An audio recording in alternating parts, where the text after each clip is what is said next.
में हो, तुम तंदुरुस्त हो। तो चलिए, जहाँ से अपन ने लास्ट टाइम ड्रॉप किया था अपन वहाँ से सेशन को आज शुरू करते हैं।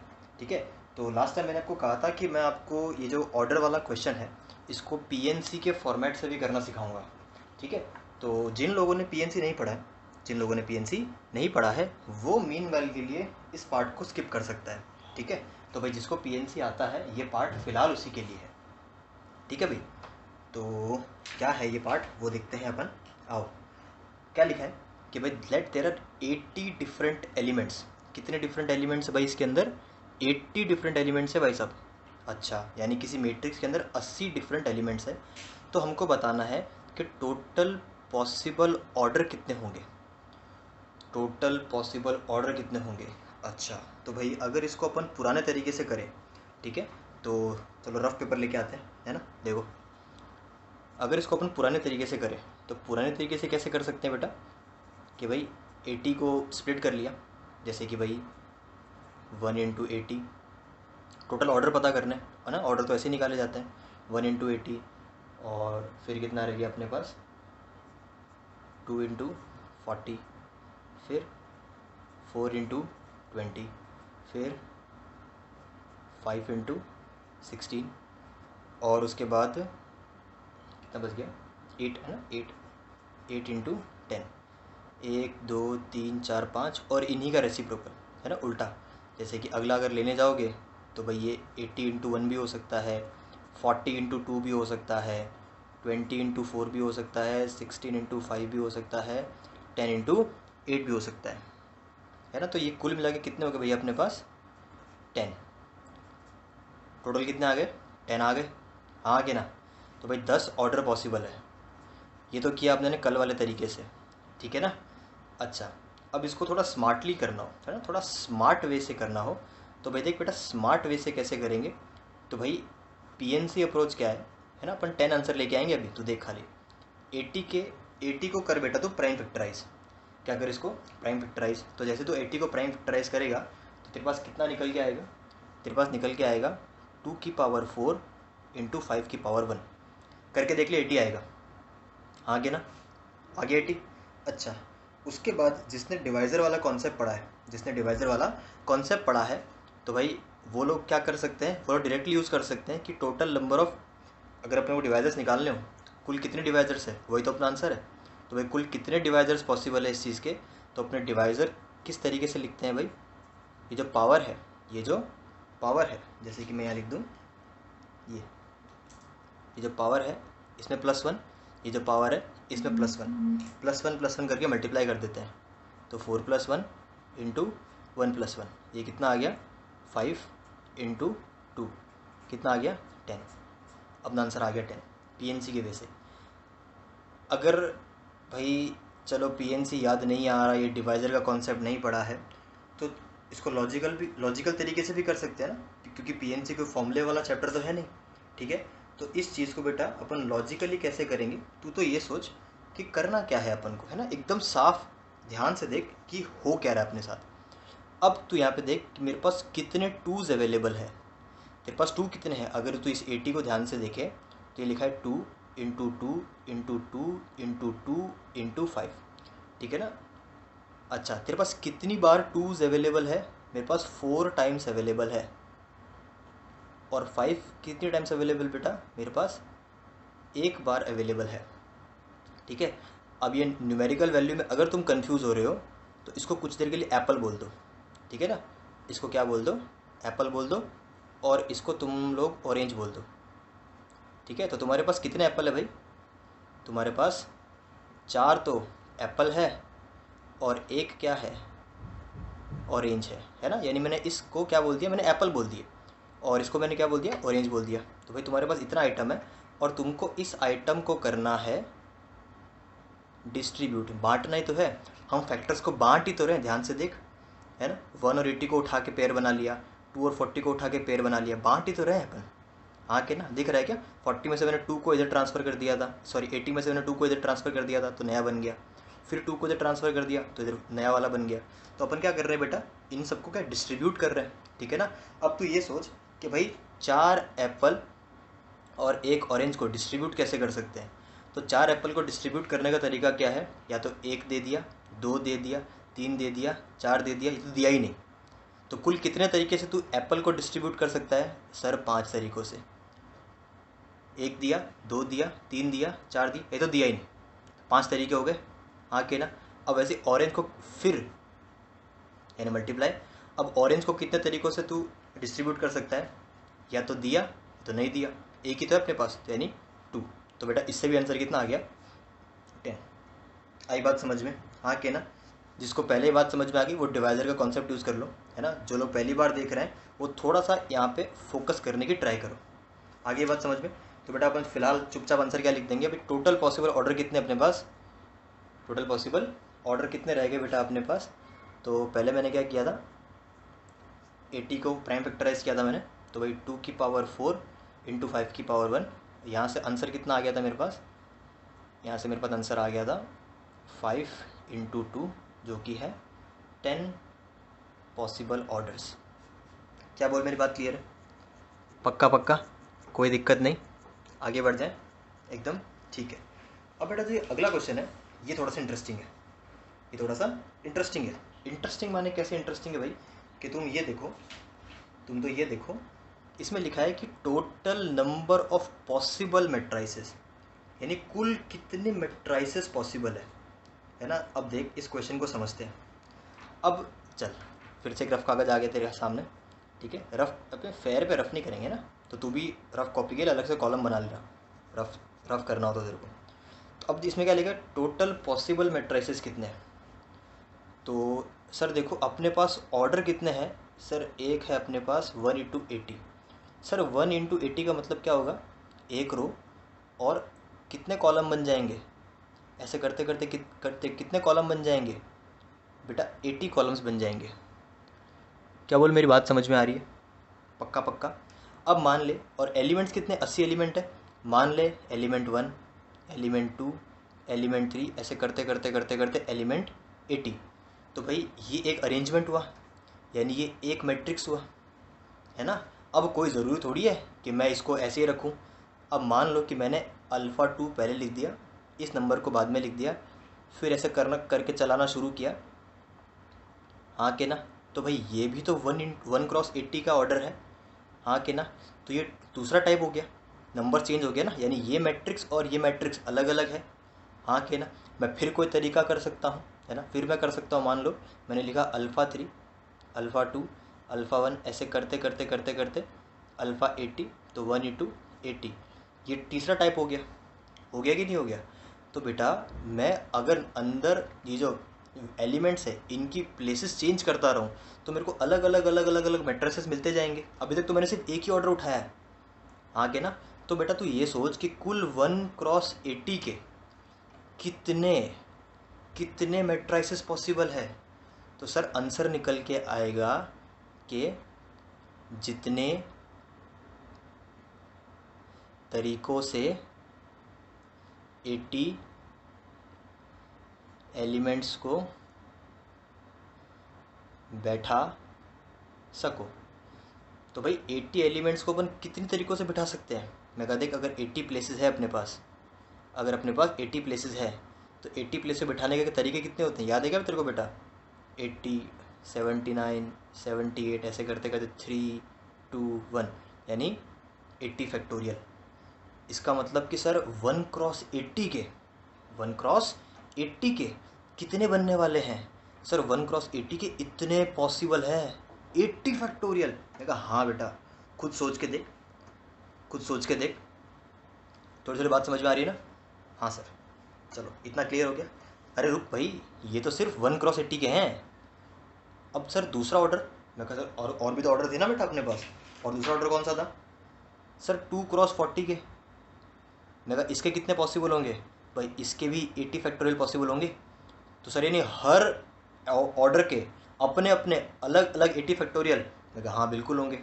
तो बेटा उस हिसाब से टोटल कितने थे अपने पास? 10 थे, और हर एक कितना दे रहा था? 80 दे रहा है। तो बेटा टोटल पॉसिबल मैट्राइसेस कितने हो गए अपने पास? 10 इंटू 80 फैक्टोरियल। क्या बोल, मेरी बात क्लियर है? पक्का पक्का? ठीक है भाई, ये सिर्फ उन्हीं के लिए है सवाल जिन्होंने पीएनसी पढ़ रखा है। ठीक है, रिस्क लेने की ज़रूरत नहीं है अपने को, है ना? आगे बात समझ में हो गया? फंडा क्लियर? आगे बढ़े? ठीक है, चलिए अब अपन इस चैप्टर में थोड़ा सा आगे बढ़ते हैं, है ना भाई? वो चीज़ क्या है, अब अपन पढ़ने वाले हैं टाइप्स ऑफ मेट्राइसिस, है ना? अगेन थोड़ा सा थ्योरेटिकल टॉपिक है, तो ज़्यादा दिमाग लगाने की ज़रूरत नहीं है, जितना दिया हुआ है इनको अपन को याद ही रखना है पहले तो, है ना? कि अच्छा इसको ये कहते हैं, इसको ये कहते हैं, इसको ये कहते हैं। ठीक है, तो भाई अपन शुरुआत करते हैं टाइप्स ऑफ मैट्रिक्स, ठीक है ना? M क्रॉस N से। चलो भाई, कितनी टाइप्स ऑफ मैट्रिक्स पॉसिबल है भाई, आओ देखते हैं। तो भाई अपन सब कुछ शॉर्ट में लिखेंगे, सब कुछ एकदम शॉर्ट में। तो भाई सबसे पहला है भाई रो मैट्रिक्स। रो मैट्रिक्स, तो भाई रो मैट्रिक्स अपन किताबों की कोई डेफिनेशन नहीं लिखने वाले, जितना अपन को समझ में आए अपन पहले उतना उतना लिखते जाएंगे। भाई रो मैट्रिक्स से क्या समझ में आता है कि भाई सर रो मैट्रिक्स उनको बोलते हैं कि जिनमें एक रो हो। और सर कॉलम कितनी हो सकती है? भाई कितनी भी हो सकती है, कॉलम कितनी भी हो सकती है। तो भाई एक रो होने का मतलब सर m का वैल्यू कितना हो जाएगा? 1। इधर ना m क्रॉस n, तो एक रो ये कितना भी हो सकता है ना? और सर रो मैट्रिक्स की शक्ल कैसी होगी? मैं कहा बेटा रो मैट्रिक्स की शक्ल होने वाली है इस तरीके की, यहाँ पे कुछ भी लिखा हो सकता है ना? सिर्फ एक रो में चलेगा, तो यहाँ पे लिखा जाएगा, उसका ऑर्डर क्या हो जाएगा? 1 क्रॉस n। आई बात समझ में? कोई दिक्कत? चलो अब सेकंड, अब तो तुम समझ ही गए होगे रो के बाद किसका नंबर आता है? कॉलम का। कॉलम मैट्रिक्स, भाई कॉलम के लिए क्या होता है? एक ही कॉलम में लिखना है अपने को सब कुछ, हाँ के ना? एक ही कॉलम में लिखना है, तो इसके लिए कॉलम एक ही लिखना है, मतलब n का वैल्यू कितना हो जाएगा? 1। n का वैल्यू कितना हो जाएगा? 1। कोई दिक्कत? चलो, तो शक्ल कैसी हो जाएगी इसकी? भाई यहाँ पे कितना आ जाएगा? m cross 1। बोला ये बात समझ में? पक्का पक्का? ठीक है ना? अच्छा अब देख, अब थोड़ा ध्यान से देखना। अब तीसरा है, तो ये भी घटिया है ना, कोई सेंस नहीं है इस चीज़ का। अब मैं तुम्हें बोलूँ कि भाई ये फिगर किसकी याद दिलाता है? तुम बोलोगे सर ये तो सोया हुआ फिगर है, यानी ये हॉरिजॉन्टल है। मैं कहा एग्जैक्टली, और मैं कहा सर ये का वर्टिकल है ना? तो भाई अगले टाइप्स और निकाल दिए, एक्चुअली कोई काम का नहीं है बट फिर भी। चलो अगला है, बस नाम ध्यान रखना है तुम लोग को, हॉरिजॉन्टल मैट्रिक्स, क्योंकि कभी कभी क्वेश्चन में यूज़ कर लेते हैं, एज सच इनका कोई रोल नहीं है। अब भाई वर्टिकल मैट्रिक्स की शक्ल कैसी होती है? ऐसी होती है सर, है ना? अब देख, क्या सर ये वर्टिकल है? हाँ बिल्कुल है। तो फ़र्क क्या है बेटा वर्टिकल में? वर्टिकल में फ़र्क क्या है सर? कॉलम ज़्यादा होंगे as compare to row, column ज़्यादा होंगे एज़ कम्पेयर टू रो। तो भाई इसके लिए कंडीशन क्या लिखेंगे? m जो होगा वो होगा n से ज़्यादा, रो होंगे कॉलम से ज़्यादा। खुद सोच के देख, बना के देख ले, रो ज़्यादा होंगे कॉलम से तो बन जाएगा वर्टिकल मैट्रिक्स। क्या मेरी बात क्लियर है? ठीक है ना? चौथा है ना, इतना क्लियर है ना? अगला कौन सा है तुम समझ गए? Horizontal matrix. ठीक है, हॉरिजॉन्टल कब बनेगा? कि जब मेरा row, number of rows number of column से छोटे रहेंगे। और शक्ल कैसी होगी भाई इसकी? इसकी शक्ल सर कुछ ऐसी होगी, आगे बात समझ में? किसी भी प्रकार की दिक्कत? यस और नो? नहीं ना? आगे बढ़े? पक्का पक्का? एकदम श्योर? चलो अब एक पांचवा है, मैं यहीं पे लिख दे रहा हूँ पांचवा, ठीक है ना? ऐसे लाइन खींच के लिख देता हूँ मैं। पांचवा ये थोड़ा सा काम का है, ठीक है? इसको कहा जाता है नल मैट्रिक्स। नल मैट्रिक्स, भाई नल मैट्रिक्स का मतलब कि ऐसा मैट्रिक्स जिसके अंदर कुछ भी नहीं हो। ऐसा मैट्रिक्स जिसके अंदर कुछ भी नहीं हो, यानी 0 0, यानी सारे एलिमेंट 0। क्या कह दिया मैंने? कि भाई ऑल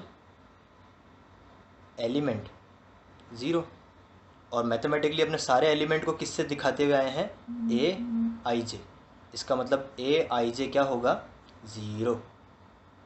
आई बात समझ में, ठीक है ना। इसको डिनोट करते हैं,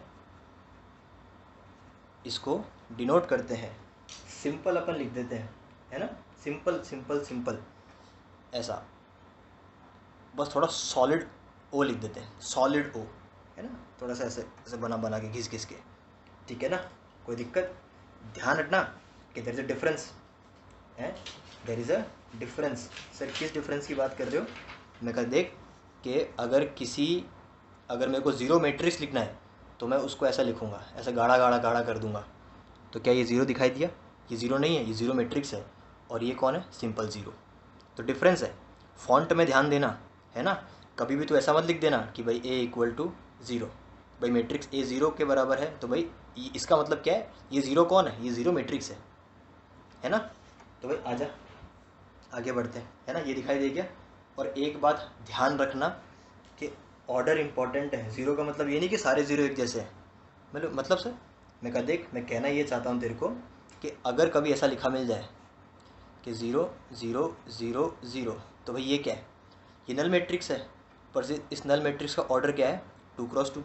अगर कभी तेरे को मिल जाए ऐसा 0 0 0 0 0 0, हाँ कि ना, ये भी नल मैट्रिक्स है, हाँ सर बिल्कुल नल मैट्रिक्स है।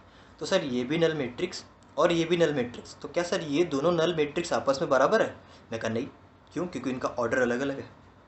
ध्यान से देख, ऑर्डर अलग अलग है, दिख रहा है कि नहीं दिख रहा, इसका ऑर्डर 2x2 है और इसका ऑर्डर कितना है भाई,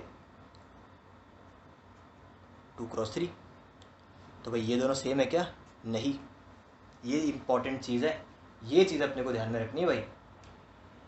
क्या इतनी बात क्लियर है, क्या इतनी बात क्लियर है, हाँ कि ना। ये दोनों है तो नल मैट्रिक्स, पर ये नल मैट्रिक्स इसके बराबर नहीं भाई, ऐसा बिल्कुल सही नहीं है, ये बात ध्यान रखना। आगे बात समझ में है ना, पक्का पक्का, आगे बढ़ जाए, हाँ कि ना, कोई दिक्कत। चलो अब हो रहा है बेटा इसका सबसे इम्पॉर्टेंट पार्ट स्टार्ट, ठीक है, सबसे इम्पॉर्टेंट पार्ट स्टार्ट हो रहा है, ठीक है। चलो भाई, कौन सा 5वां था ये, अब छठे के लिए हेडिंग डाल दें, यही इम्पॉर्टेंट है, सारी गीता का सार यही है। सबसे इम्पॉर्टेंट अगर कोई इस दुनिया में है, इस चैप्टर में है, तो वो है स्क्वायर मैट्रिक्स, वो है स्क्वायर मैट्रिक्स, ठीक है ना भाई। अब स्क्वायर मैट्रिक्स का मतलब क्या होता है भाई, कि अगर स्क्वायर मैट्रिक्स, पहली बात तो कब आएगा दुनिया में, किसको स्क्वायर मैट्रिक्स बोलते हैं, कि अगर नंबर ऑफ रो और नंबर ऑफ कॉलम एक हो जाएं तो उसे बोलेंगे स्क्वायर मैट्रिक्स। आई बात समझ में, हाँ कि ना। यानी स्क्वायर मैट्रिक्स के लिए भाई जो रेक्टेंगुलर अरेंजमेंट है उसकी शक्ल कैसी बनानी है अपने को, कि रो और कॉलम को सेम कर दो, रो और कॉलम को सेम कर दो, तो वो क्या बन जाएगा, स्क्वायर बन जाएगा, हाँ कि ना। कोई दिक्कत बिल्कुल नहीं, ठीक है ना। आगे बढ़े। अब सेकंड थिंग कि भाई इसका ऑर्डर क्या होगा सर, इसका ऑर्डर होगा n क्रॉस n, गलती से n स्क्वायर मत लिख देना, n square will be number of elements, ठीक है ना। तो ऑर्डर क्या होगा इसका, n क्रॉस n। आई बात समझ में, किसी प्रकार की दिक्कत नहीं ना, आगे बढ़ जाए। और बेटा ध्यान, कल मैंने तुम्हें एक बात बताई थी, प्रिंसिपल डायगोनल जैसा मैंने कुछ लिखा था उसमें, है ना। तो प्रिंसिपल डायगोनल किसी भी मैट्रिक्स के लिए तभी एग्जिस्ट करेगा जब वो मैट्रिक्स स्क्वायर मैट्रिक्स हो। यानी प्रिंसिपल डायगोनल अगर दुनिया में आएगा तो इसका मतलब वो तभी आ पाएगा जब वो मैट्रिक्स कैसा हो, वो स्क्वायर मैट्रिक्स हो, हाँ कि ना। तो भाई यहाँ पे एक और पॉइंट क्या लिख देना चाहिए, प्रिंसिपल डायगोनल एग्जिस्ट्स, हाँ कि ना। इस पॉइंट को ध्यान रखे, हर कहीं प्रिंसिपल डायगोनल घुसा मत देना, तभी पॉसिबल है जब वो स्क्वायर मैट्रिक्स हो, और स्क्वायर मैट्रिक्स का मतलब रो और कॉलम बराबर होते हैं, हाँ कि ना। क्या इतनी बात क्लियर है मेरी, किसी को भी दिक्कत नहीं ना। चलो आगे बढ़े, ओके। अब देखो, अब बेटा इससे रिलेटेड एक टर्म है जिसको डिटर्मिनेंट बोलते हैं। आई होप आप लोगों ने ये नाम पहले सुना है, क्योंकि 11th में फिज़िक्स में आप लोग क्रॉस प्रोडक्ट निकालते वक्त, या फिर आप लोगों ने जब स्ट्रेट लाइन पढ़ा था तब पढ़ाते हैं लोग, है ना। तो भाई, और कभी क्वाड्रेटिक में अगर आपने वो फैक्टराइजेशन वाला पार्ट किया है मतलब factorising into two linear variables, तो भाई साहब उसमें भी आपको डिटर्मिनेंट का यूज़ आता है। तो आई होप कि आपको डिटर्मिनेंट के बारे में थोड़ा पता है। होता क्या है वो मैं अब लिखवा देता हूँ। वैसे डिटर्मिनेंट पूरा अलग चैप्टर है, अपन उसको अलग तरीके से डील करेंगे, है ना। चलो तो भाई है क्या, अगर if A is a square matrix, अगर ए कोई स्क्वायर मैट्रिक्स है, देन द corresponding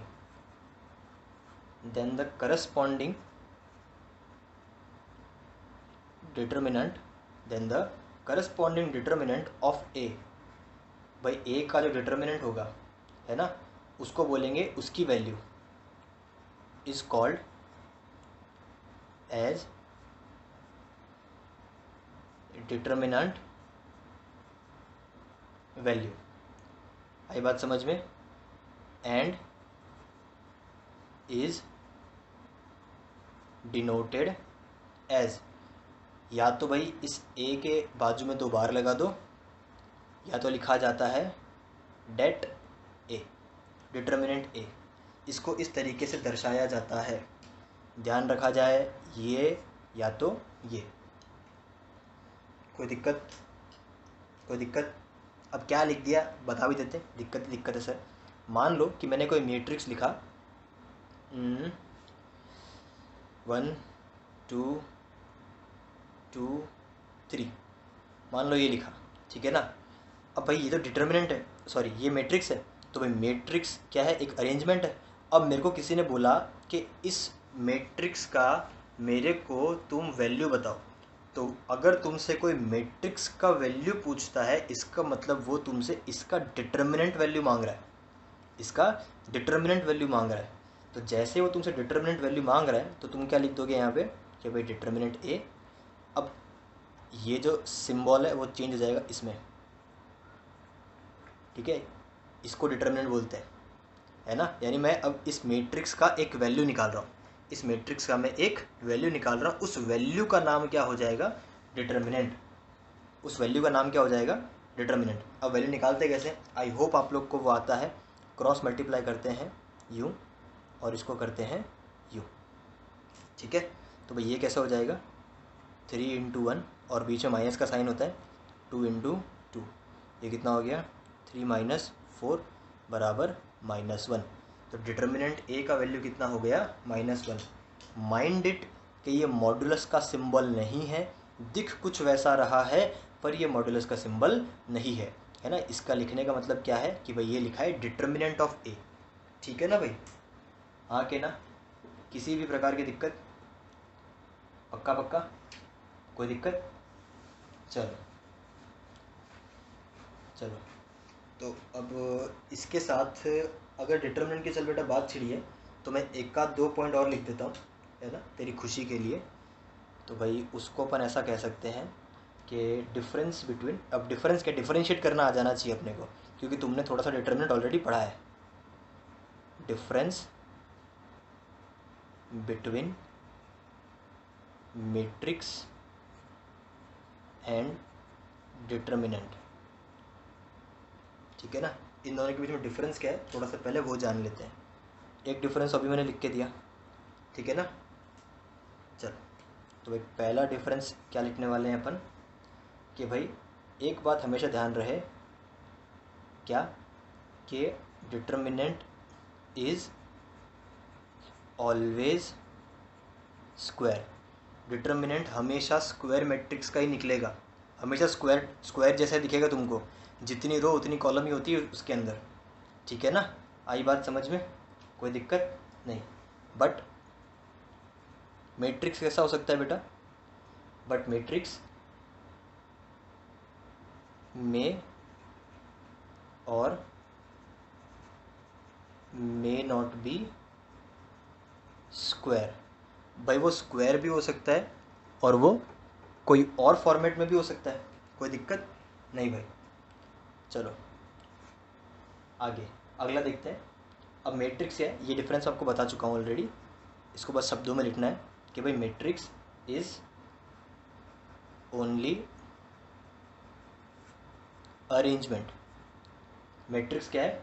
अरेंजमेंट है, ठीक है भाई। इस अरेंजमेंट का कुछ नहीं हो सकता, ये तो ऐसा ही है, ठीक है। पर बट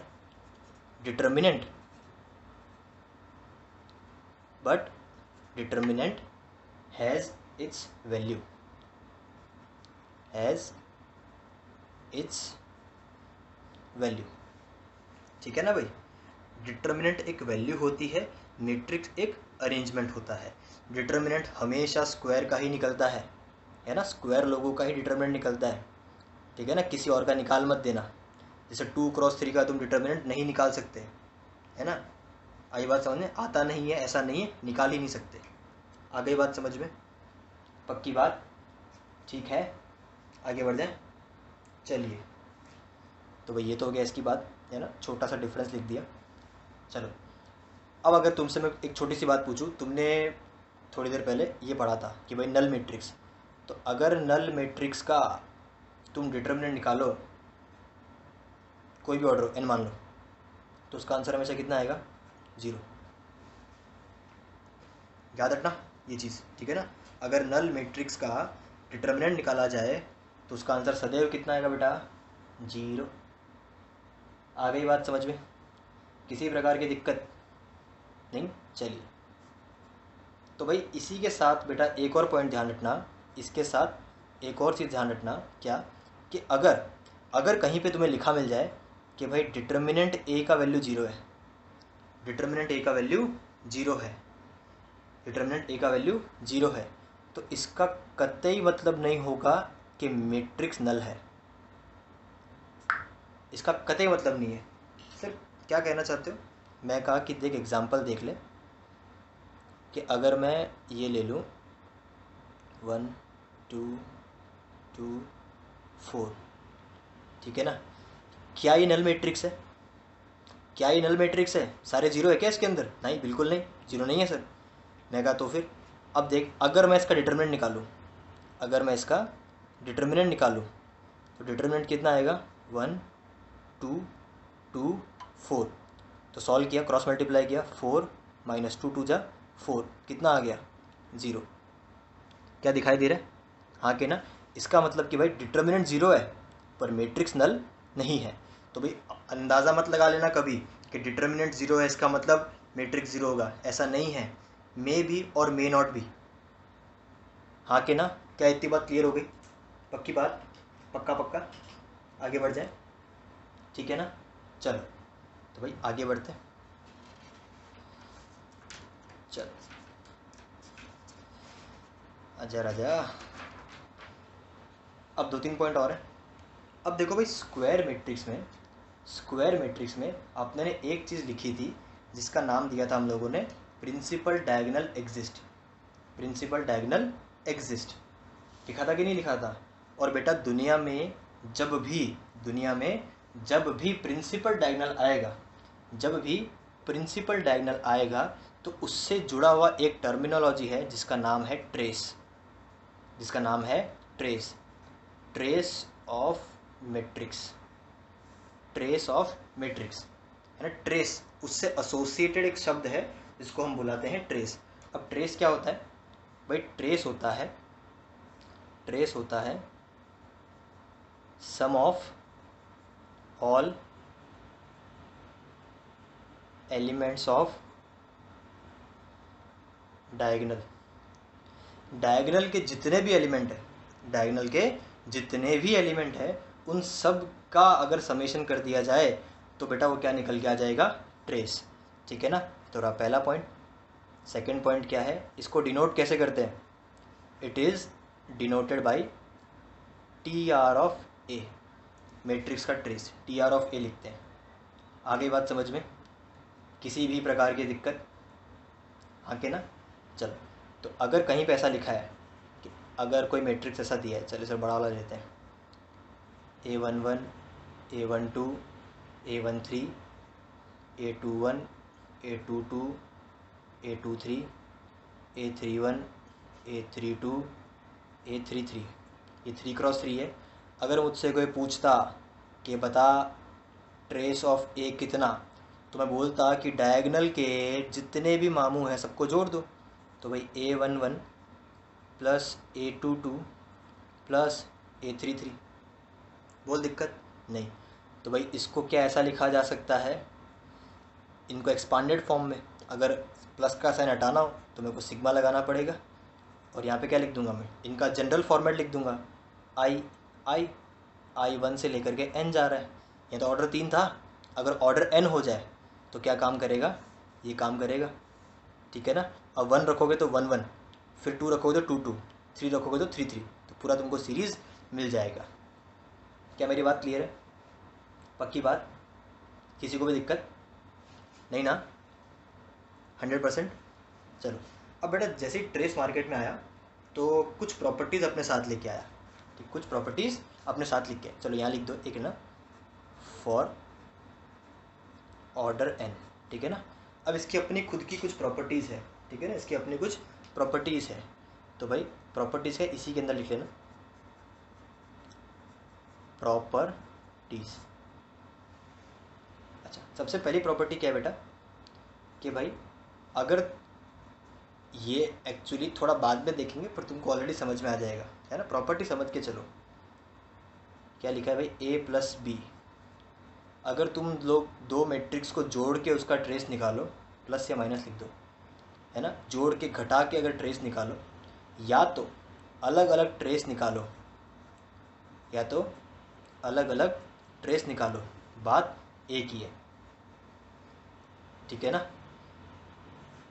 कोई दिक्कत नहीं।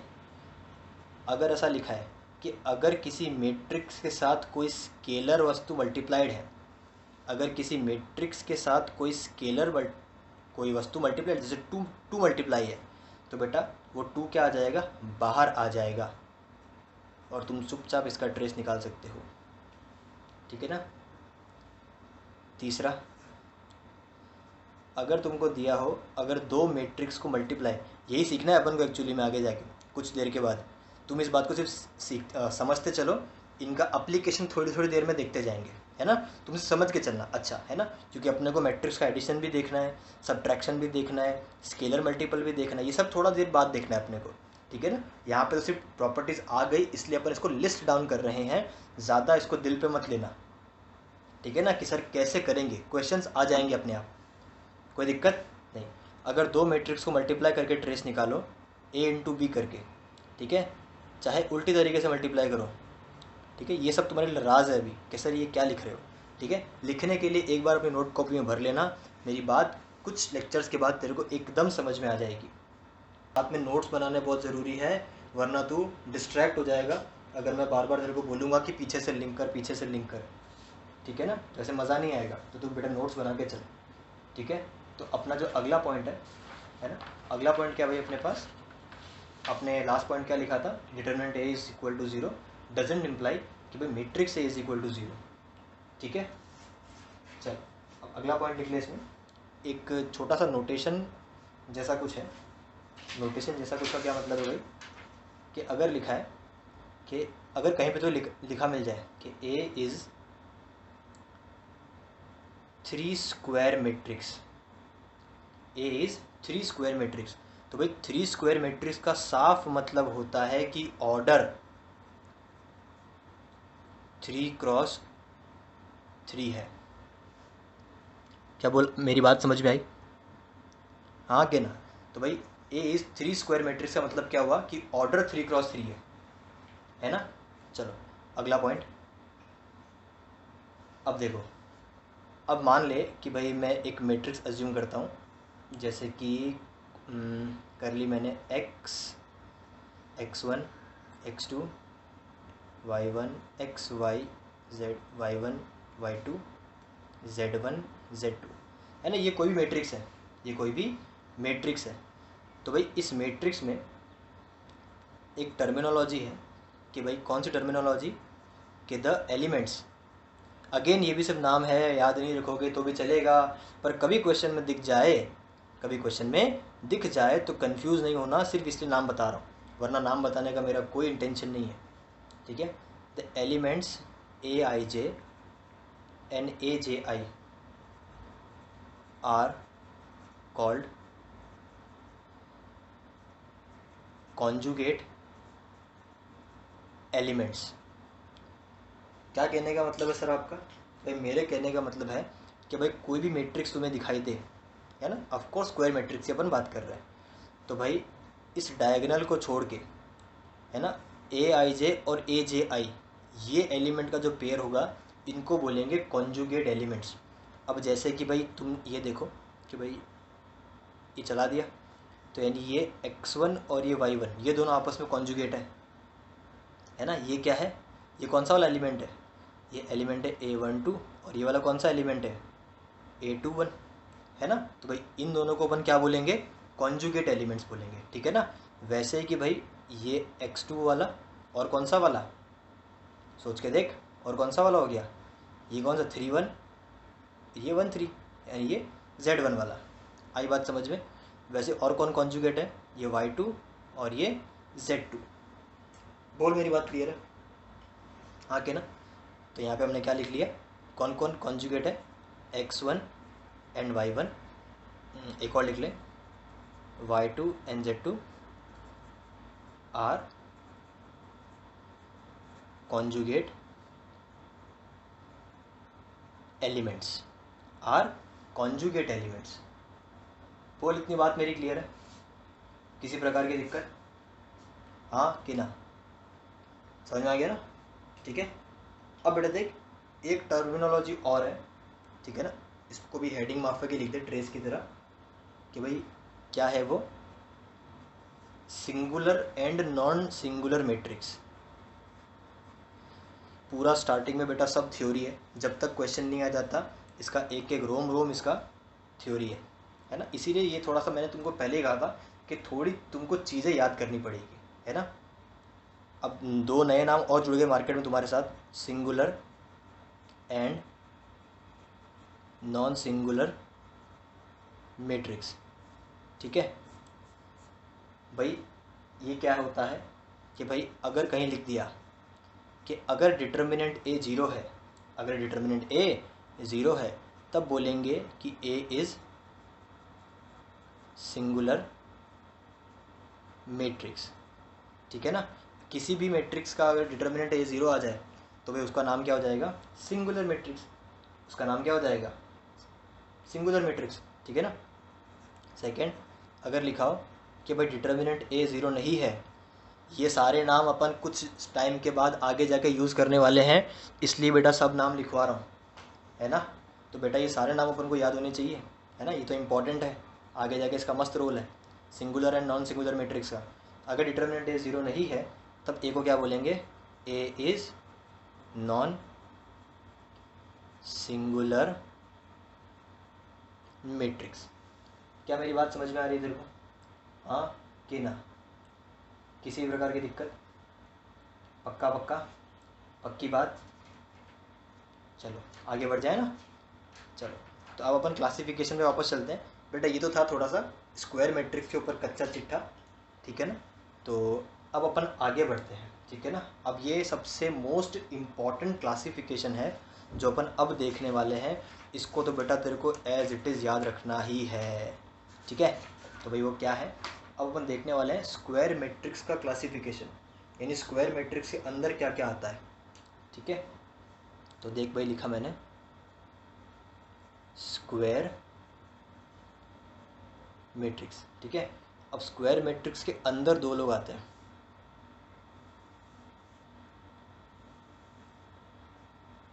ठीक है। स्क्वायर मैट्रिक्स के अंदर दो लोग आते हैं। सबसे पहले कौन है? इसका नाम है ट्रायंगुलर मैट्रिक्स, इसका नाम है ट्रायंगुलर मैट्रिक्स। और एक का नाम है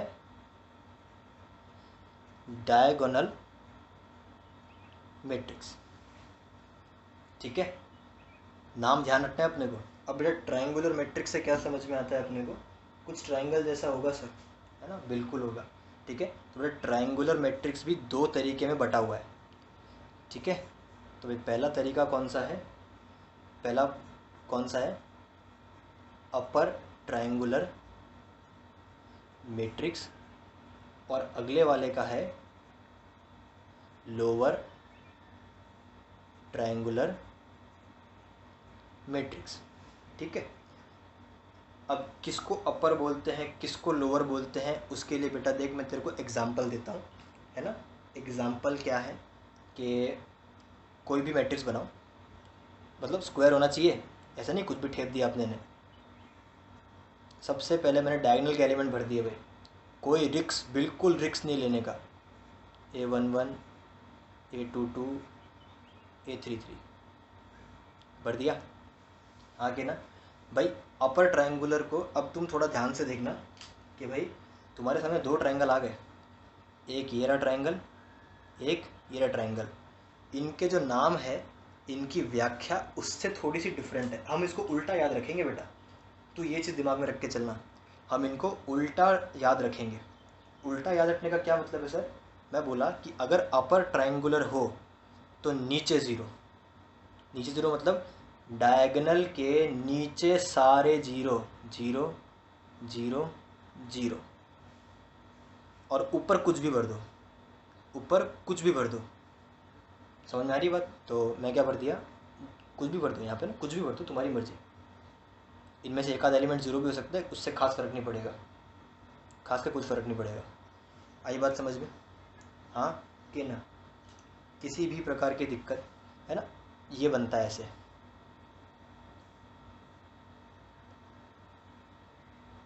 बोल आई बात समझ में? हाँ कि ना, याद कैसे रखोगे? अपर ट्रायंगुलर, अपर का मतलब नीचे ज़ीरो, अपर का मतलब नीचे ज़ीरो, अपर का मतलब नीचे ज़ीरो। ठीक है भाई, आगे बढ़ जाए। तो लोअर में, अब लोअर में बताओ, लोअर में बताओ क्या होना चाहिए। पहले तो रिक्स नहीं लेते अपन, A11 A22 A23 लो बना दिया। ठीक है, तो अब क्या करेंगे इसके अंदर अपन, लोअर में, लोअर मतलब ऊपर ज़ीरो। वेरी गुड, शाबाश। तो भाई 0 0 0। अब यहाँ क्या भर दोगे नीचे, जो तुम्हारी मर्ज़ी हो, A21 A31 A32। ठीक है, कोई दिक्कत? ट्रायंगल किधर बनता हुआ दिख रहा है तुम लोग को? हम बैठे हैं ना भाई, बनाते हैं ना। चलो, दिख गया? यस और नो? यप, ठीक है। चलो, तो भाई इसके लिए अगर मेरे को कोई स्टेटमेंट लिखना हो तो क्या लिख सकता हूँ मैं, elements above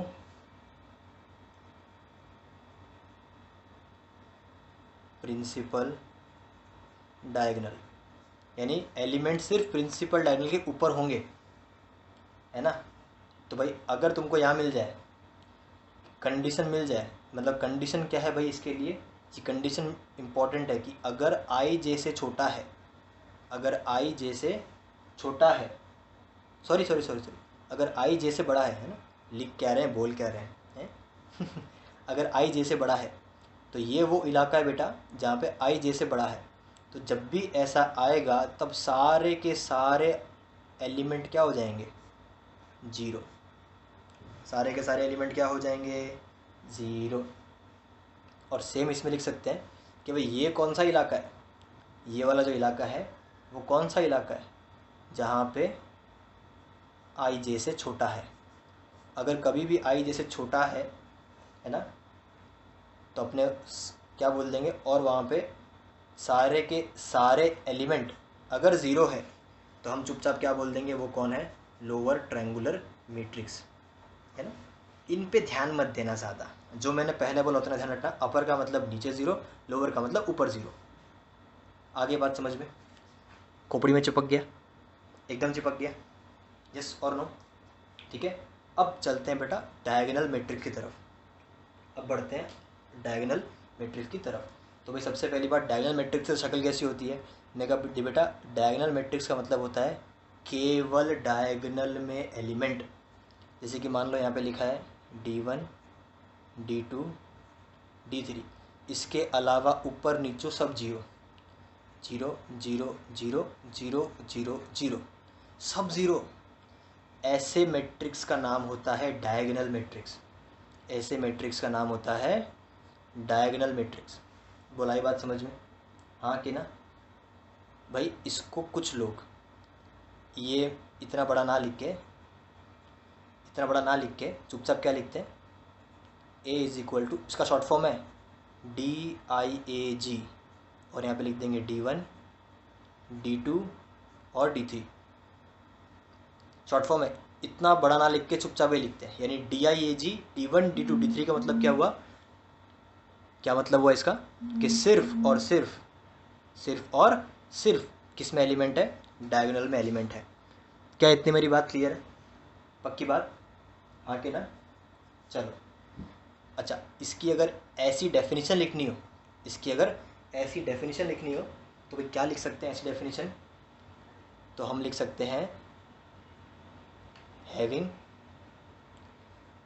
Aij equal to 0 if I is not equal to j।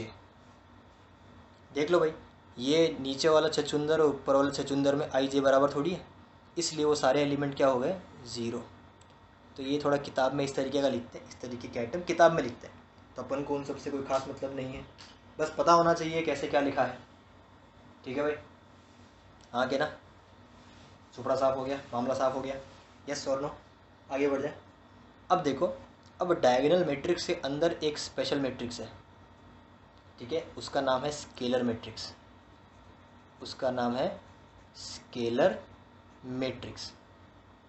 Sir scalar matrix मतलब क्या होता है? डायगोनल का टाइप है। अब डायगोनल में ये तीनों कुछ भी हो सकते हैं, ये तीनों जो आइटम है वो कुछ भी हो सकते हैं। कुछ भी हो सकते हैं का क्या मतलब है सर? मैं कहा कि 1 2 3 1 4 0 है ना, कुछ भी हो सकते हैं। अब ऐसा ज़रूरी नहीं है कि सर ये तीनों एलिमेंट होने ही चाहिए, एक हुआ बाकी 2 0 हुए तो भी चलेगा। बात आ रही है कि समझ में? डायगोनल मैट्रिक्स का मतलब कि भाई यहीं 3 लोगों पे नंबर होने चाहिए। हाँ कि ना? अगर सर उन 3 में से कोई 2 भी 0 है तो भी चलेगा, एक तो ज़िंदा होना चाहिए तो भी चलेगा, है ना? तो डायगोनल का एक स्पेशल केस है भाई, जिसका नाम है स्केलर मैट्रिक्स। तो भाई स्केलर मैट्रिक्स क्या है भाई? Scalar matrix